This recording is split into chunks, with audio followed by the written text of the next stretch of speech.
Hello viewers, how are you. आशा करता हूँ सभी लोग बहुत अच्छे होंगे और स्वस्थ होंगे। Myself Anoop Verma. और यहाँ पर हम लोग हायर मैथमेटिक्स को डिस्कस कर रहे हैं। आप हमसे जुड़कर हायर मैथमेटिक्स को सीख सकते हैं। अभी हमने लेक्चर सीरीज स्टार्ट की है जिसमें हम हायर मैथमेटिक्स जैसे कि आपका CSIR नेट है, NVHM है, इनमें जो प्रॉब्लम्स पूछी जाती हैं उनका डिस्कशन विद कॉन्सेप्ट, उसके पीछे की मैथमेटिक्स, ये सारी चीजें क्या हैं उनके बारे में हम डिस्कस करते हैं। तो आप हमसे जुड़ के प्रॉपर तरीके से चीजों को सीख सकते हैं। तो अभी हमने आज जो एक प्रॉब्लम ली है वो आपकी पार्शियल डिफरेंशियल इक्वेशन की प्रॉब्लम है जो कि गेट 2003 में पूछी गई। आइए देखते हैं इस प्रॉब्लम को हम कैसे सॉल्व करेंगे, और बहुत ही सेकेंड्स का काम है उस प्रॉब्लम को सॉल्व करना। तो आइए देखते हैं, मैं स्क्रीन शेयर कर रहा हूँ आप लोगों को। ओके, तो वी हैव दिस प्रॉब्लम। क्या बोला गया कि complete integral for the partial differential equation z equals to p x plus q y minus sine p into q. तो ये हमारे पास इक्वेशन है। This is the partial differential equation आपकी जो है गिवन है, पी डी ई। ये आपकी पार्शियल डिफरेंशियल इक्वेशन। ओके, इसका हमें we have to find the complete integral. ठीक है, कंप्लीट इंटीग्रल में जो है हमारे पास कांस्टेंट होते हैं और बीटी कांस्टेंट्स होते हैं। तो एक स्पेशल टाइप की हमारे पास इक्वेशन होती है, वो वैसे दिख रही है। अगर आपको पहले से पता है तो आप क्लियरली, मतलब 10 सेकेंड्स का काम है, आपको ऑब्जर्वेशंस फट से आपका आंसर आ जाएगा। बट अगर आपको नहीं पता है तो आपकी 4 फिट इक्वेशन आपको लिखना पड़ेगा, एक्सिलरी इक्वेशन, फिर उसका सोल्यूशन लिखना पड़ता है प्रॉपर तरीके से। फिर हमारे पास कांस्टेंट्स आते हैं।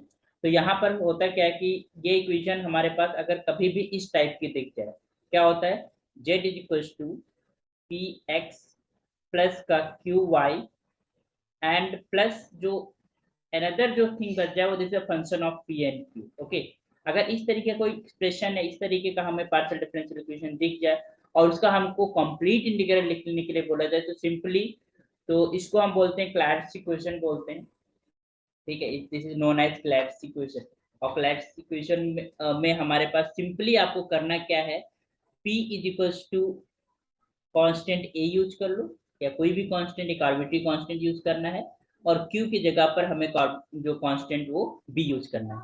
तो सिंपली ये कन्वर्ट हो जाती है किसका, कंप्लीट इंटीग्रल में। तो अगर हम यहाँ देखें तो यहाँ पर हमारे पास जो इक्वेशन है वो पी डी जो हमारे पास गिवन है वो क्या है, z is equal to p x plus का क्यू वाई एंड माइनस का साइन ऑफ पी क्यू। तो यहाँ पर हम देख रहे हैं this sine p q the function of p and q, और यहाँ पर जो x का मल्टीपल है वो p है और y का मल्टीपल q है। तो यहाँ पर क्या करना है, सिंपली हमें अगर कंप्लीट इंटीग्रल निकालना है तो put a is equal to p is equal to a and q is equal to b।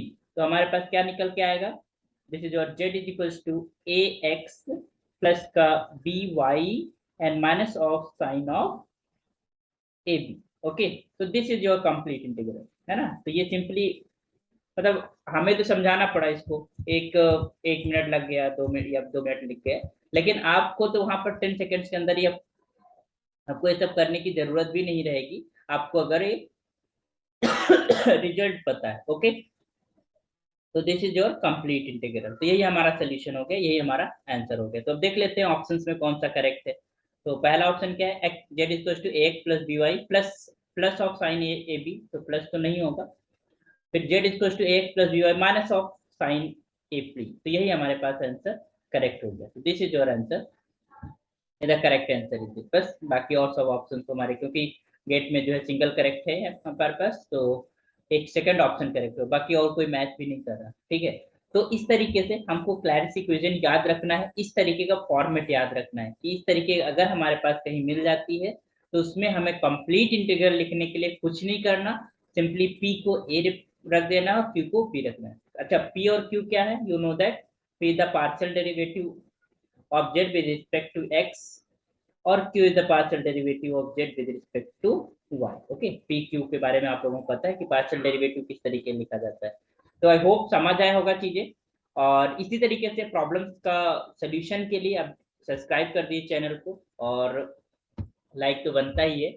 और साथ में हम कंटेंट भी डिस्कस करेंगे हायर मैथमेटिक्स का, like real analysis, partial differential equation, जो भी इसका थ्योरी पोर्शन है उसको भी हम लेटर डिस्कस करेंगे, ग्रेजुएशन लेवल की चीजें। तो जहां तक भी हायर मैथमेटिक्स को लर्नर्स हैं जो पढ़ रहे हैं, आप शेयर कर दीजिए। I request to you, and thank you so much for learning mathematics from here. And again, welcome in Maths Academy. Thank you so much.